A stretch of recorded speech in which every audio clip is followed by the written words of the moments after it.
Alrighty, switching gears here. We are barely a week into the new year, and it's already been packed from the capture of Nicolas Maduro to the deadly Minneapolis shooting by ICE and the 5-year anniversary of January 6th insurrection. CBS News Justice correspondent Scott McFarland joining us this Friday night. Scott, after years of back and forth on Thursday, the Senate finally passed a resolution to hang the plaque that honors Capitol Police on January 6th. Why did it take so long?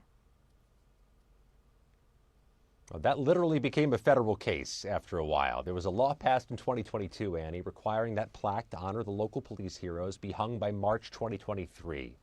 Nearly 3 years later, after a federal lawsuit was filed, after a lot of noise was made, the U.S. Senate agreed to be a bit of a peacemaker here.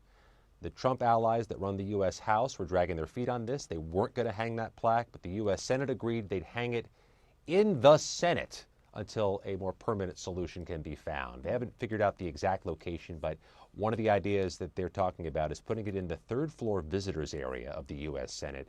So there's a high visibility area, a lot of traffic there, but also it is, Annie, where a lot of the rioters converged on January 6, 2021. Right. This is another instance of Republicans recently voting against the president's agenda, with 5 senators voting to rein in the president's war powers to a handful voting to extend Obamacare tax credits. Is there a growing disconnect here? It really was a bad week for the president on Capitol Hill. Several defections, not just on that plaque, but on some real brick and mortar things like health care and war powers. Local Senator Tim Kaine has been pushing for Congress to retake its war authorization power for years now. Ever since he joined the U.S. Senate, he convinced 5 Republicans, including one longtime devoted Trump ally, a senator from Missouri, to cross over and support the Democrats' motion. The year has changed, Andy. It's no longer an odd-numbered year. It's a midterm election year, and the Republicans are facing a wave, a potential wave by Democrats that might be trying to get on a different side of some issues increasingly as we approach November. We just had some developments with the case out of Minnesota. Tensions still raw in Minnesota after the killing of a U.S. citizen by an ICE agent. President Trump and officials were quick to jump to the defense of the agent, with Secretary Kristi Noem calling the victim a domestic terrorist. Where does this investigation stand today, Scott?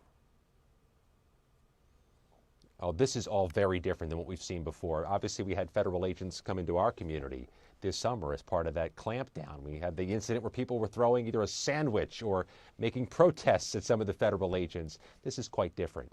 Not only was this a fatal interaction, but in just minutes after the shooting, Annie, the president and the Homeland Security Secretary called the shooting righteous and said the woman in the car was to blame. The vice president doubled down on that yesterday. It is early in the process for such declarative statements, and all of this really hampers the FBI investigation into this shooting, which is just about to launch. An outcome seems to be predetermined by the FBI's bosses, the president and the vice president. Scott McFarland, thank you so much as always, and wishing you a safe and peaceful weekend. We'll see you next week.